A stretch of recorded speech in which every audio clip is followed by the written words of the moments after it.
Hello everybody, welcome back to our YouTube channel. Today in this video I am talking about SONN stock. In this video we talk about stock pros and cons and technical analysis and latest news about it.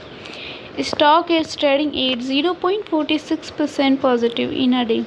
We can easily see stock was volatile for a day. The volume of stock was recently at all-time high, so the fundamental stock is much pretty better than other penny stock.